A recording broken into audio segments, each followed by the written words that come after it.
Pour mon trading de CFD, je veux une plateforme différente. Des graphiques personnalisables, une exécution rapide, des spreads serrés, avec un acteur reconnu présent en France. Trader différemment avec CMC Markets.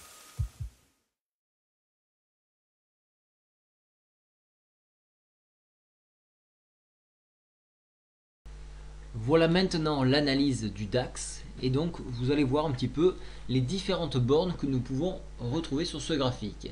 Alors je vous ai tracé une fourchette d'Andrews ici qui canalise bien le graphique. Vous voyez que nous sommes en haut de la fourchette d'Andrews et nous hésitons à franchir ce pas-là. Vous voyez qu'à la baisse nous avons une petite MM7 qui bloque cette descente et en cas d'enfoncement on irait chercher la MM20 sur 9835 points.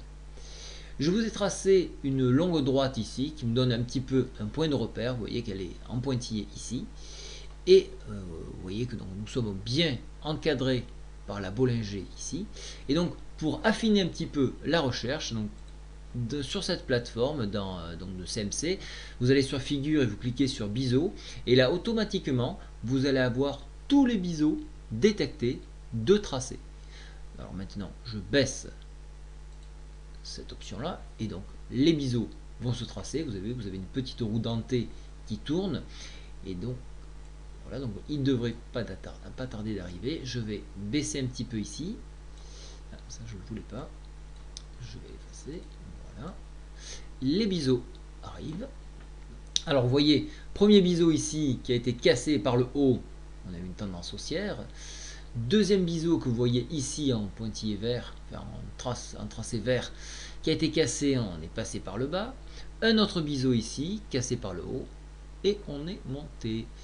Le biseau que vous voyez à présent se situe à cheval. Alors je vais enlever ma fourchette d'Andrews.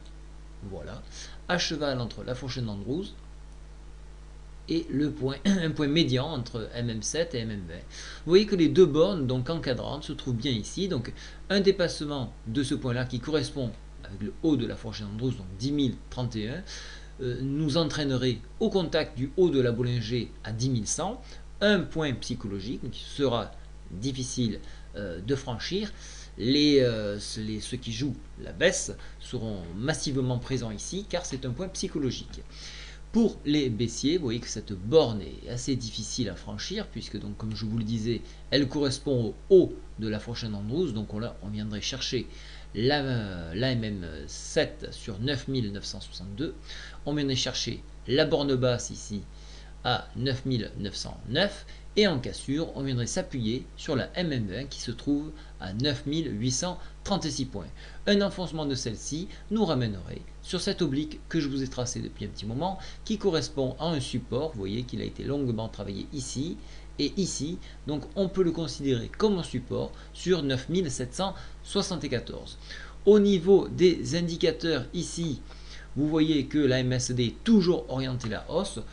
On notera toutefois que les histogrammes sont de plus en plus faibles, ce qui voudrait dire que donc en cas de franchissement de signal négatif, une note négative serait en train de se former. En attendant, ce n'est pas le cas. On peut remarquer également le stochastique en zone de surachat, mais attention, les zones de surachat peuvent être tenues longtemps. Ce n'est pas que l'on est en zone de surachat que pourtant il va falloir shorter.